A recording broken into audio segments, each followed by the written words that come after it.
Jai Jinendra. Welcome to Adults Class 2, Practical Applications of Jainism. Let's start with the Nokar mantra. Namo Arihantanam, Namo Siddhanam, Namo Ayaryanam, Namo Ujayanam, Namo Vaisalasanam, Eso Panchanamukaro, Sabapava Panasano, Mangalancha Savesi, Paramahamadevanam. So it's finally cooled down a little bit, not as much as some people hoped, but we can get outside for a little bit. How do you appreciate a beautiful day? Be a part of it? Be a part of it. Go out. Go out. Go outside. Take a walk. I wish I would have been able to do more of it, but yeah, definitely take a walk. Take a walk. So, in case you can't appreciate a beautiful day, I thought we'd talk about how to do it. One thing you can do is you can pause before you start. All of us are busy. Every minute of every day of our life is accounted for, unfortunately.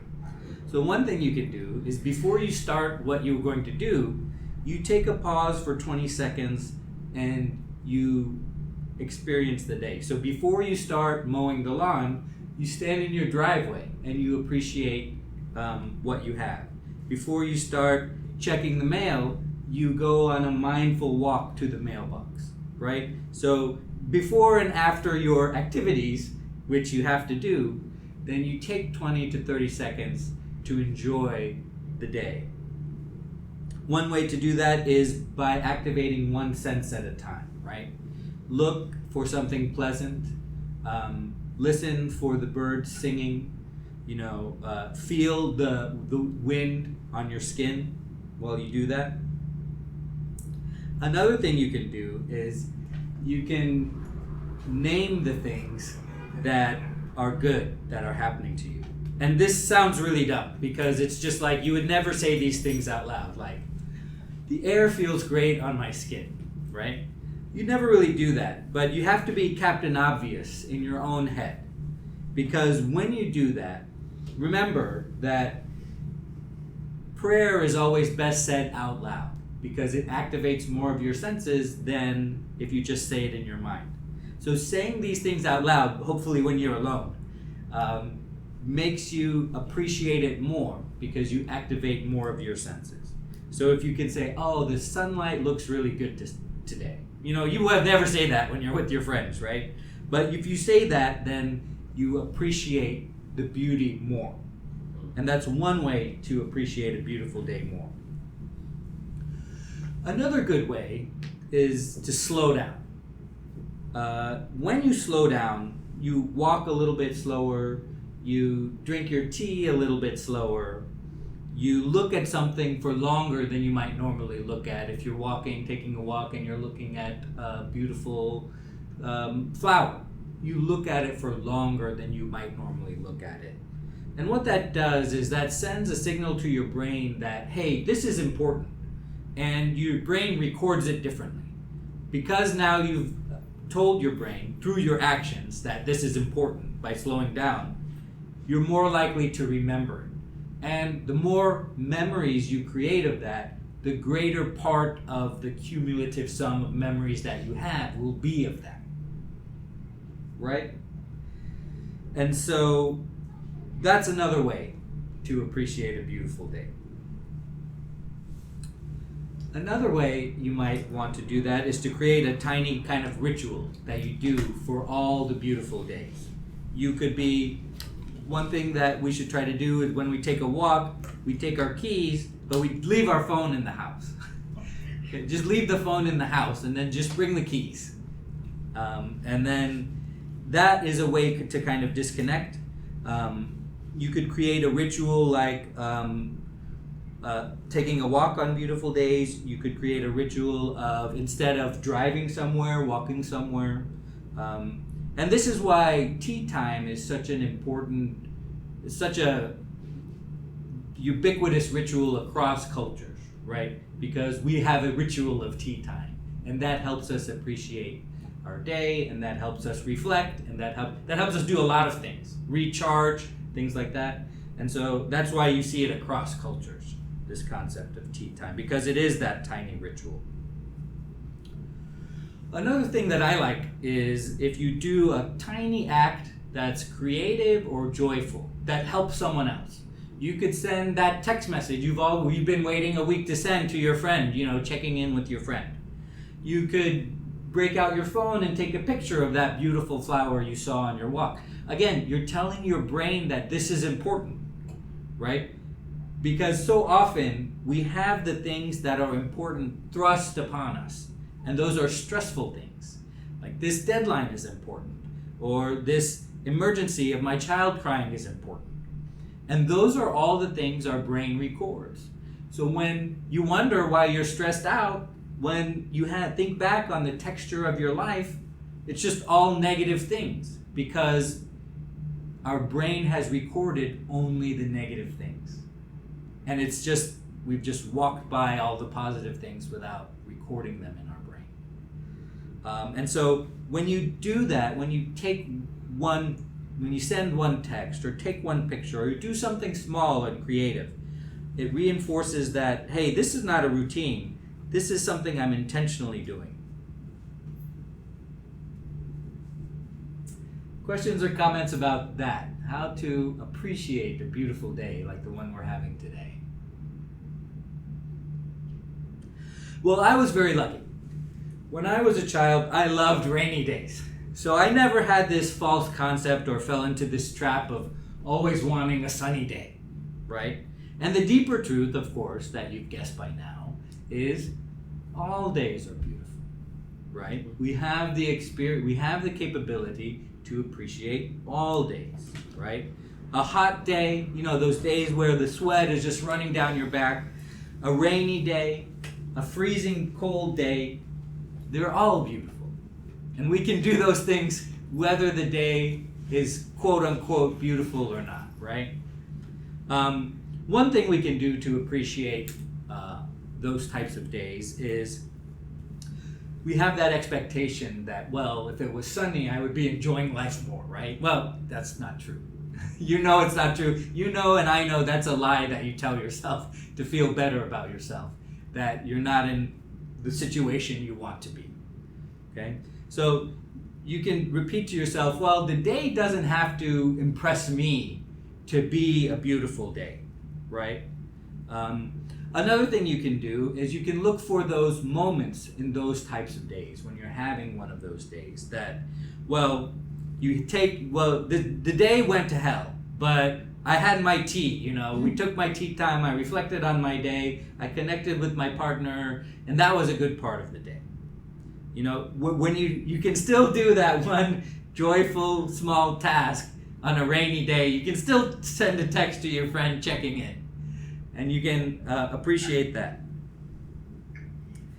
And what doing that does is it allows you to appreciate hardships. I used to spend so much time getting angry because I cut the cord on my landline and I just use my cell phone everywhere. And now the whole world has my cell phone number. And I'd get spam calls 5-7 times a day that would interrupt my day. But then I noticed we talked about being mindful, right? And we talked about, one of the things you can do is you can set a timer on your phone and it'll check in with you. If you have those meditation apps, sometimes they do that. They give you a notification. Take a 30-second mindfulness pause right now, And so I remember we did that, and I thought, well, what if I did that with these spam calls? Whenever I see a number that I don't know that's a spam call, I'm going to do that. I'm going to check in. Am I doing what I'm supposed to be doing right now? Am I accomplishing my goals? Am I distracted? Things like that. Now I love getting spam calls. In fact, I don't get enough. I only get 5 or 6 a day. I want to get more, right? So I've learned to appreciate that hardship because it taught me something, right? So what are you doing with the spam call now? You're using that as an opportunity to be more mindful. Yes. Okay. So just like those apps send you those notifications, Yeah. I'm using that as the notification. When I get a number that I don't realize, I take a deep breath. I wonder if I'm not breathing properly. I sit up straighter. I'm like, am I distracted or am I accomplishing my goals? Am I right where I want to be right now? Is this the appropriate use of my time? So I get uncomfortable with the weather a lot. So like when it's really cold or really hot, just my body is uncomfortable. So are you saying that you should learn to just ignore it? No, I'm saying that when you're ready, you'll learn to appreciate that. It's not an external event that is happening to you that is causing you stress. Rather, it's an opportunity for you to practice what you've learned.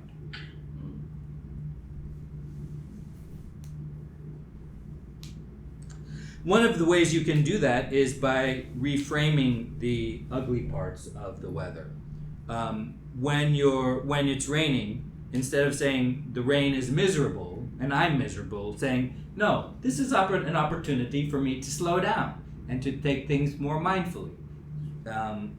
If you're hot or you're cold, say, well, this is an opportunity for me to check in, to see if I can go through this hardship. If not, to think about maybe other people. Is my family also hot or cold? Or do I need to change my life in some way? Or think of it as an opportunity to do any other thing.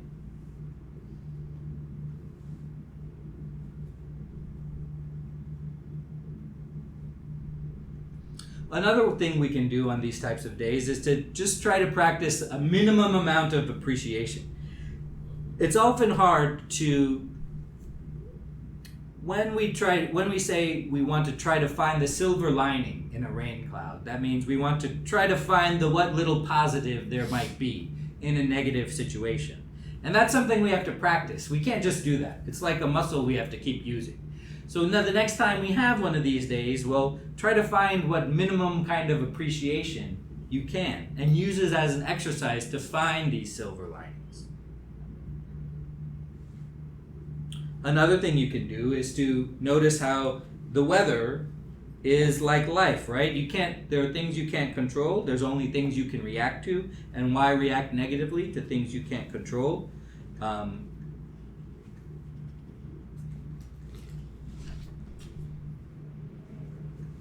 So questions or comments about that? We talked about how to appreciate a beautiful day. Then we realized the deeper truth that, of course, all days are beautiful.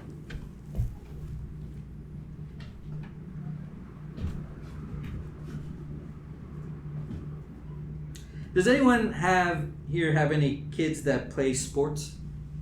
Yeah.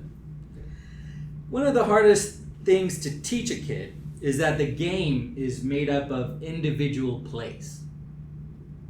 That is, the game is not a thing that exists by itself because you don't play the game, you play the plays, right? All a game is we just bound the series of plays arbitrarily by time. And we call those series of plays the game. The only thing that exists are the plays, in some sense. The second hardest thing to teach kids is the value of points. In basketball, when you make a basket, that's worth 2 points. You get 2 points for your teams. But is 2 really the value of those points, of that basket?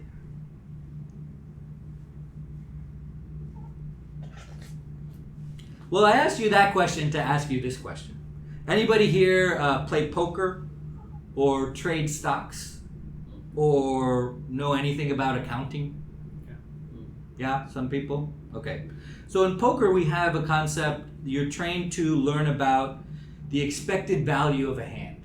You have the same hand, and over time, the value of that hand goes up and down based on different factors. What information you have, how much money is in the pot. So at some point, the expected value of the hand could be $2. And at another point, the expected value of that same hand could be $1,000. When you trade stocks, it has a price. One share is $100. But that stock could be overvalued at $100 or undervalued at $100, depending on different factors. Well, what is the company? What is the industry? What is the PE ratio of the company, right? It's the same $100, but it could have a different value, right? And when you're in accounting, right, you know about NPV. What is NPV? Net present value, right? You bring in all the future flows to the present, and you call that the net present value. It's a number, and that number might change based on various factors. So now I'm asking you again. Is a basket in basketball worth 2 points?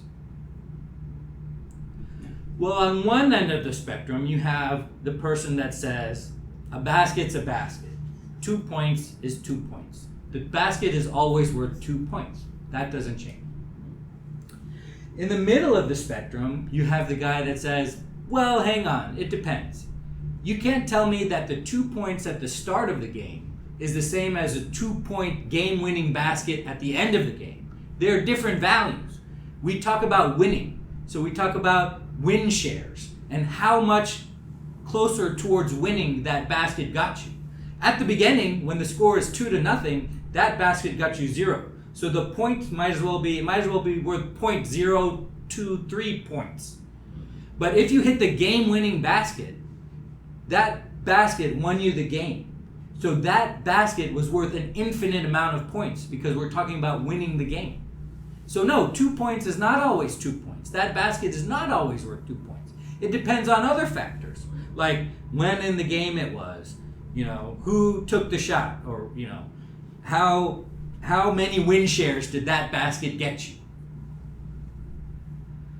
And then at the other end of the spectrum, you have another person that says, all of that doesn't matter. I understand all of that. I understand about win shares, expected value of the basket. All of that doesn't matter because you play the plays and you have to work as hard in the beginning for those 2 points as you have to do at the end for those 2 points. And the basket is always worth 2 points. I understand all of that. It just doesn't matter. A basket is always worth 2 points.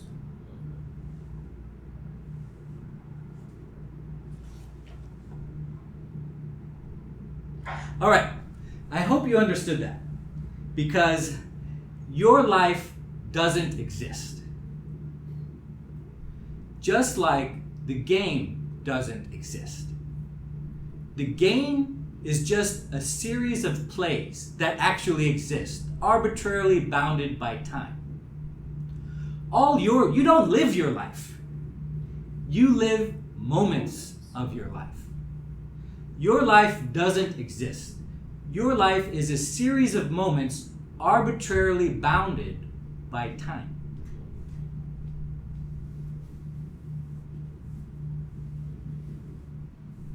Your life may have 10 big moments.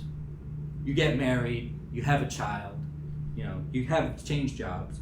It may have 100 medium moments, but it has thousands of moments that you don't notice. And are the moments the same? Are the moments the same value? Is the basket worth 2 points? Is one moment the same value as another moment? And if you have thousands of tiny moments that you let go, and they're all the same value, then what's the right answer? Are the moments at the beginning the same as the moments at the end? Are they worth the same?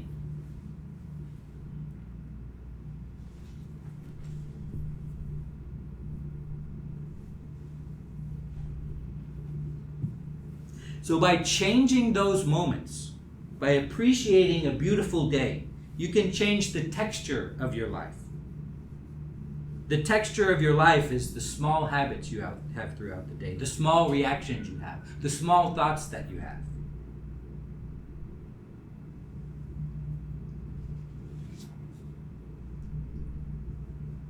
Questions or comments about that? Okay, so I hope I proved to you that your life doesn't exist. Does anybody disagree? Feel free to disagree.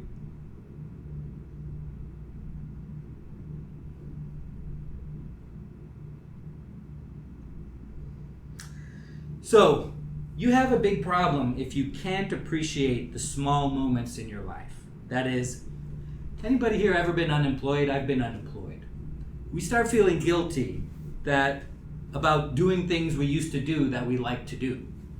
Because we could always be doing more to look for a job. And that's the most important thing at that time. But when you're unemployed, you're allowed to watch a movie and enjoy a movie. You know, you're allowed to take your tea, even though you don't have a job, and you could be using that time to look for a job. It's not that you're not prioritizing it, is that those small moments allow you to combat the big stressful challenges of your life. Enjoying a small thing is not abandoning the big thing that needs your attention. Rather, it's arming yourself on the fact that you have the capability to tackle those big things. Because your mind has an inherent bias that we have to tackle the big problems first. And unless we tackle those big problems, then nothing matters, right? Unless I find a job, it doesn't matter. Like if I'm doing all these things or going to this party or whatever, I don't have a job, you know? And so your mind says, well, we can't relax. This isn't safe yet. But there are always going to be larger problems in your life. And if you believe, as I've tried to prove to you, that the moments are the same, then you have an army of moments ready for you at your command to change the texture of your life. So that these moments that are big, they're still just one moment when you don't have a job or when something bad happens to you. Not one moment, there are a couple moments, right? But compared to the army of moments you have at your disposal that have changed the texture of your life, it's insignificant. And so now you realize that how people can withstand extreme hardship, right? Because those extreme hardships are just small moments that you and I and regular people record on our brain so deeply that they define our life, rather than the millions of moments that we let go that we could have recorded as deeply.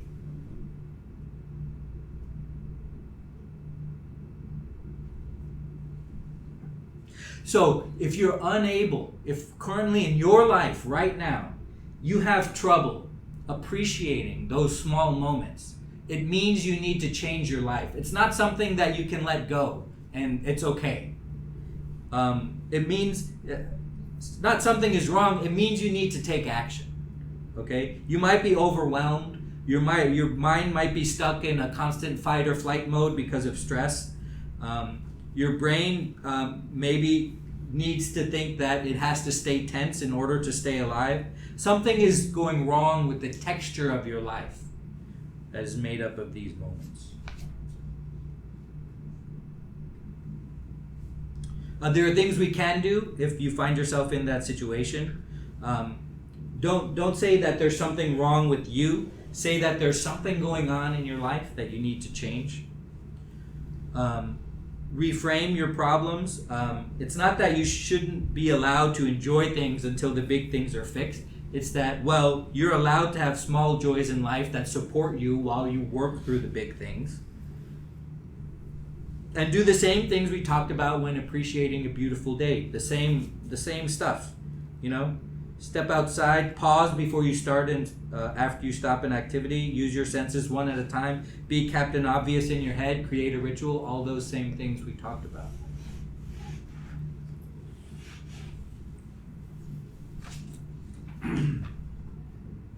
All right, let's put it all together, okay? Questions or comments before I give you a test, a quiz on what we talked about? I think I like the concept of the reframing, right? And I read this somewhere and I've started to apply this pretty successfully. I feel like if there is something that the situation happens which did not go as per how I would have planned it. A lot of times initially there was a long time ago where I used to think that why me? Why is this happening to me? But I've started to reframe that in terms of what has this taught me. Instead of asking why me, I ask the question, what is this trying to teach me? So I think that just reframing that has significantly helped me. That's great. Yeah. So the stress level of it has gone down. Like it's almost completely gone. Oh, that's amazing. Because of that. Oh, I'm so happy Now for it you. becomes a lesson. What lesson? What can I learn from this? Right.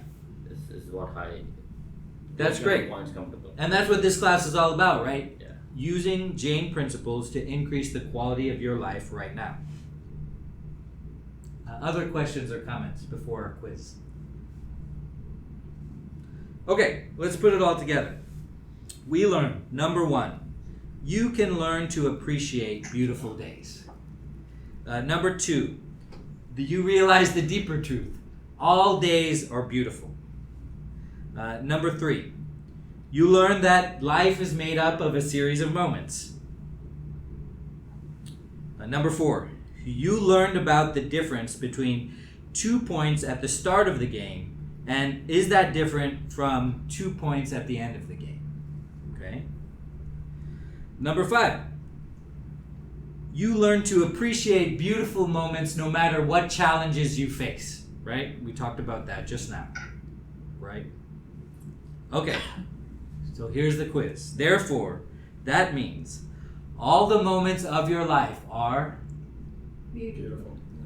beautiful and precious. Perfect. You guys passed. I can't believe that. I thought for sure we were going to fail that and I'd have to start all over. That's right. All the moments of your life are beautiful and precious. And it may sound like, well, what are you talking about? I already knew that. Most likely you didn't. You might have known those words, but you probably didn't understand why. Why are all the moments of your life beautiful and precious? Can anybody tell? So you got the fill in the blank part right. Now here's the explain your answer part of the quiz. Why? We just said it. We just did the 1 through 5, but does anybody remember that? Can anybody phrase it in your own words? What you've learned. You correctly learned that. Why are all the moments of your life beautiful and precious? You won't see the same moment again. That's a great reason. They go by and you don't see them. You don't see them ever again. Why is a moment of your life where you're suffering hardship beautiful and precious? Teaches you and make you think about it, what you learned from it, like you said. Right. Why is a moment near the end of your life the same as the moment near the beginning of your life? Because you realize how much you struggled in the beginning and where you are now. That would make them different, right? That would make one worth more and one worth less.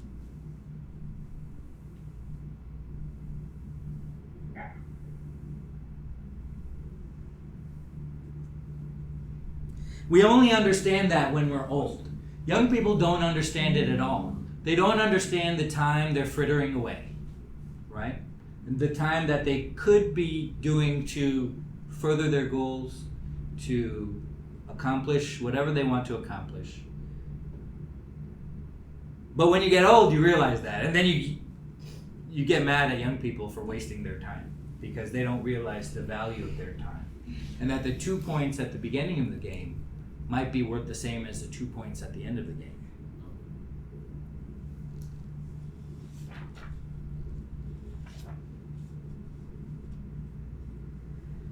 So, what does that have to do with Jainism? We've been 30 minutes into this conversation, we haven't talked about Jainism once.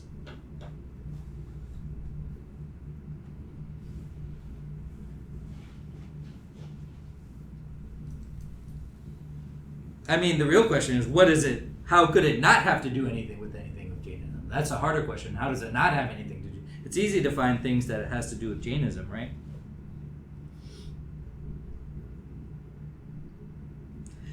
Well, you don't play the game, you play the plays. You don't live your life, you live the moments.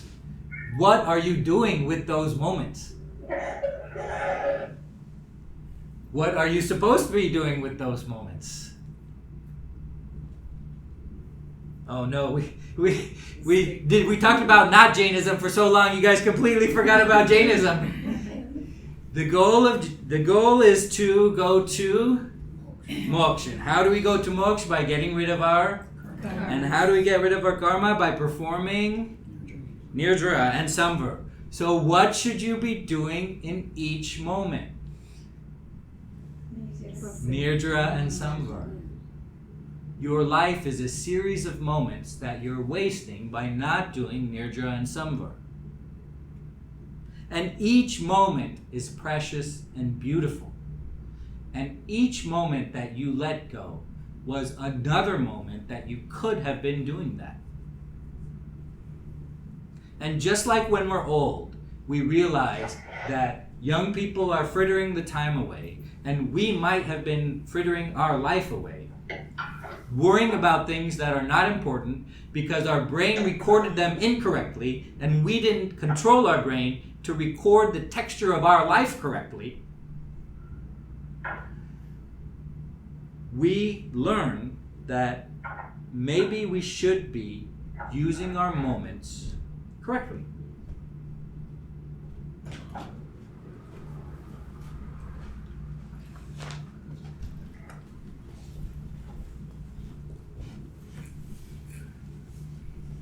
All right, any comments or questions on that?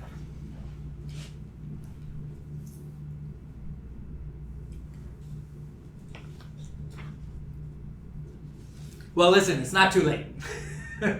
Because you have literally 1,000,000 moments just today. So it's not too late. So I just have a question maybe. Yeah. You can help me here or with last and let's say when and this is the eventuality we all are going to face in our life, right? And I recently faced it. When we lose our loved one, for example parents, how is that moment? How can we convert that moment into a beautiful moment? Well, you can realize the truth that you didn't lose anybody. Their soul still exists. Their soul is in their next life.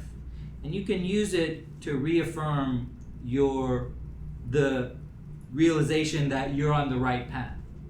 Because their soul is gone on to their next life, and you can use it to remember that your soul will soon be going on to your next life. And you won't remember. So maybe you ought to take care of your soul right now. Is it cruel to say you have one less attachment? Of course, it's not cruel at all. It's the truth. The truth that can never be cruel.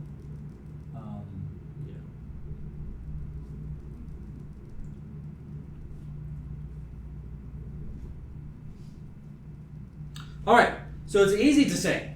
It's easy to say. It's very hard to do. To realize that, well, yada, yada, yada, my life is made up of moments, and each moment is precious and beautiful, and blah, blah, blah. That doesn't pay my bills. That doesn't help me when my kid's crying. Actually, it does. It does help you when your kids are crying. It does help you to go through hardships. But we got to work our way up there, right? So I told you all the theory, right? Now we have to work on the practice of how do we get to that level where I really live my life like that, right? And so now let's talk about the practice. How do we practice that each moment in my life is precious and beautiful, right? Well, the first thing you could do is remember that those moments don't come back, okay? Just like it's easy to think of it as an analogy to other things, but realize that, how much time we waste being distracted. And just like my spam phone calls bring me into the present, what can bring me into the present to that state of mind that I'm in right now, where I realize, hey, those moments aren't coming back. I have to take advantage of them.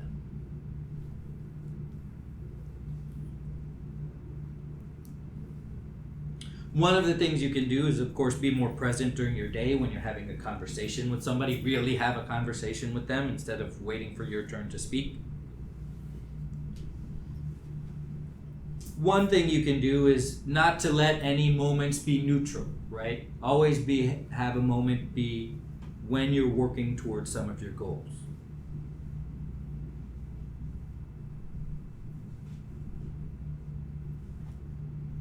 You guys are quiet today. I've been talking a lot. Tell me what's on your mind.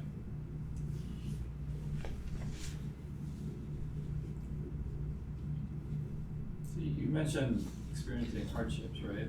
But if you're different from your soul, then did you really experience the hardship?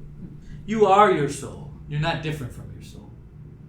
Okay, sure, but you're saying like the body is the one that experienced the hardship, right? The soul didn't experience any hardship. The soul does. The soul gets corrupted by karma, and that has deleterious effects on the soul. One of the ways you can get through physical hardship that is applied to your body is to realize you're not your body and you're the soul.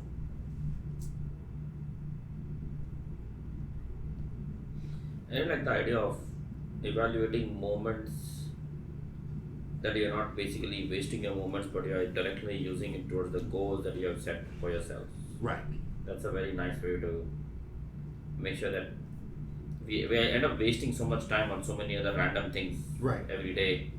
But that is always keep yourself questioning that am I is this moment that I'm spending directing me towards my goal or not? Right. It's a very nice way to think about it. But isn't the answer no if you're working? Because you should be spending that time like trying to like, you know, get into your soul and like go on that path. So if you're doing your job, then the answer is no, right? Right. And that's when you realize that what have I been doing? When you realize that you're a soul and the most important thing that you could be doing is Samvara and Nirdra. Why am I wasting time at work? I don't know. I hope that we all have that realization soon.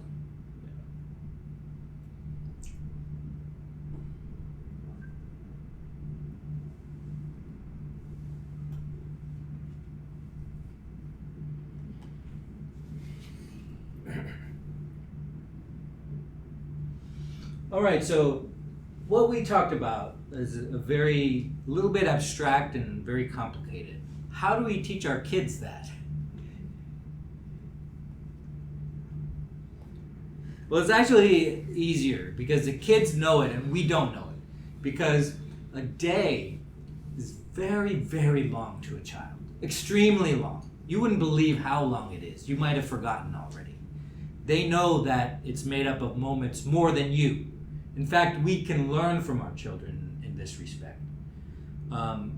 They get over things quicker because a day is very long. If something bad happens to you, you might not get over it till the next day. If you get a traffic ticket, you might not get over it till the next week.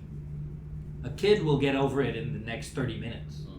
And that's why it seems to us like, I could never want to be a child. They are like this. They're like an emotional roller coaster all day. But that's because a day is like what a year is to you. Imagine the ups and downs you go through in a year. That's what a child goes through in a day. Because they are more connected to those moments than you are. You're in fact frittering them away faster than the child is, experientially wise. And we have the nerve to castigate our children saying, you're frittering your time away. They're frittering it away less than we are because it's recording into their brain more permanently. I have some days I don't even know what I did. I couldn't tell you what I did a week ago. I couldn't tell you what I had for breakfast. I couldn't tell you what happened. I couldn't tell you. Nothing imprinted on my brain. A 3-year-old can tell you what he had for breakfast 5 weeks ago. Because, it was slightly different. And then he saw a bug on the floor that time. And then, mom turned off the TV right when the thing was going on in that breakfast. And there's so many pathways to what he had for breakfast on a particular day 5 weeks ago because his brain recorded all of that. My brain didn't record anything.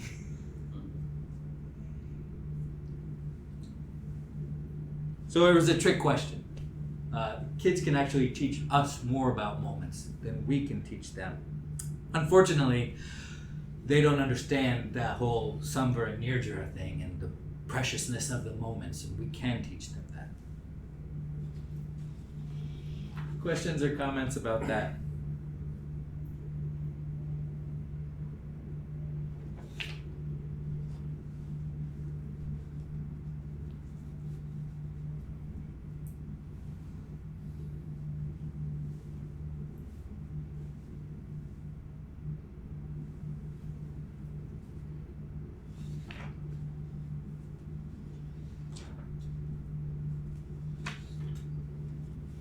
Questions or comments about anything we talked about today?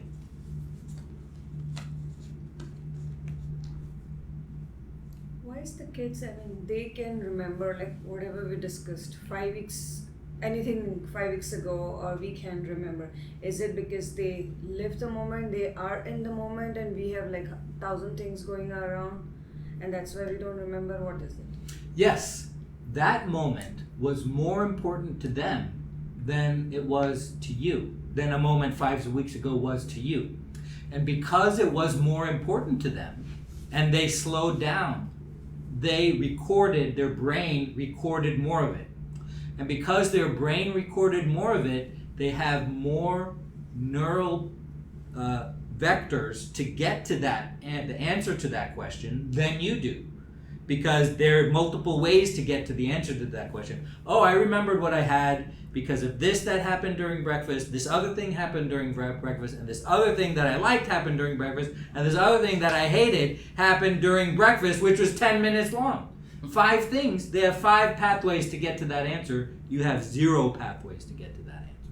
Because they experienced the moment better than you did. So those would be specific moments, not all moments would they remember. All moments are beautiful and precious. I know, but And even you for have the kids- ability to record all moments.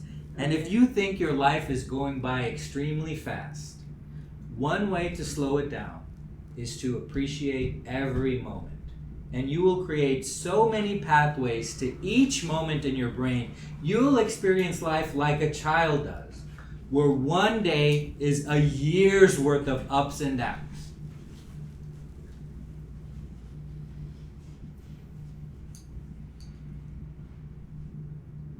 You're suggesting the way to do that is to be slower and be more mindful of what you're doing at each time.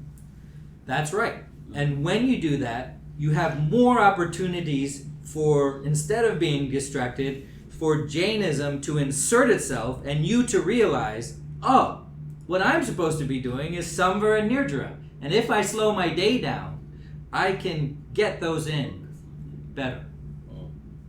And I can accomplish my goals better by slowing my day down. By appreciating each moment, and that my life is made up of moments. So just one comment, maybe not directly related, you talked about you can learn quite a bit from kids.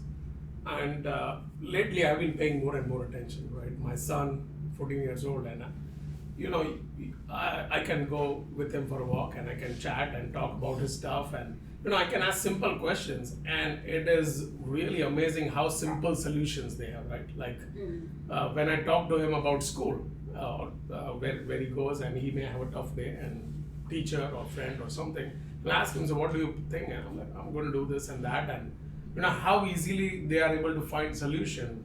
Sometimes I think, I felt at least, in my case, I feel like I overcomplicate things and maybe just hang on to it, and he's like, yeah, things happen, that. I'll just go tomorrow, and it's not weighing on him, right? Right. He can just go tomorrow, and if there is something, I'm going to talk to the teacher, and it's going to be fine, and he's positive, and I'm like, wow. I think, to your point, back to living in the moment and not letting other moments get ruined because of something that would have happened, then move on, right? The emotional roller coaster you talked about. Come in, maybe unhappy for a few minutes, I ask him what's going on, and then he'll go in and he's talking to his friend, and next thing you know, in 5 minutes he's enjoying and laughing, and I'm like, wow. So I think there is a lot to learn from there, right? Just how you can move on and not hang on to things. That's great. I think that's a very good point. I want to double click on that, right? Is that, do you think that because they have less ego and we as adults have more ego? And what leads to that? Like, why do adults have more ego than kids do? Because I think the weighing in factor, like things don't weigh on him, so he's able to quickly solve the problem. Versus for adults, a lot of things weigh on them and think that they should be actually doing to correct the situation. They don't do it because, to me, it's about ego. Why does that happen? And what could we do to make sure that the weighing in part? does not exist. I feel like, what you have always talked about in this class, anger, ego, deceit, greed, right? So I think somewhere it is linked where not only as an adult I have anger, why this person did, and then Right. ego, why he did this to me, right? And then all that keeps adding up. And one time, just one experience, I was in a conference and there was a Google's global director, creative director, and one of the things he said is the difference between child and human, adults is that we spend so many years training ourselves what needs to be done and what not, and there is a status, and all this is Right. taught such that you would have all these things, right? That you are a certain level now in the company and you give directions and all of that. Kids don't have that, right? For them, they don't care if the person's rich or all of that, or what his dad is something or whatever. They are like friend is friend, and it's just you and me, and you be nice to me. I mean, it's a simple relationship. Right. And I think, like you always say, one more thing is outside this classroom, there is everybody else who's going to tell you to do things that is not going to align with the religion, right? Which is what we have done so many years. Schooling, college, business, all of that. And then now to get back to core principles, you have to undo a lot of those things, right? So that's the path. Another reason might be is that we have more control over our lives than a kid does, and a kid experiences that, and so it's easier for them to let things go, be more resilient, because for us, when that happens, it shows a defect. It shows us a defect in us because we have more control over our life. A kid, it will roll off their back. A lot of things happen to kids that they can't control, and then, but very few things happen to us that we cannot control. Other questions or comments about anything we talked about today? Thank you so much for your time this week. I really appreciate that. Thank you. Good discussion.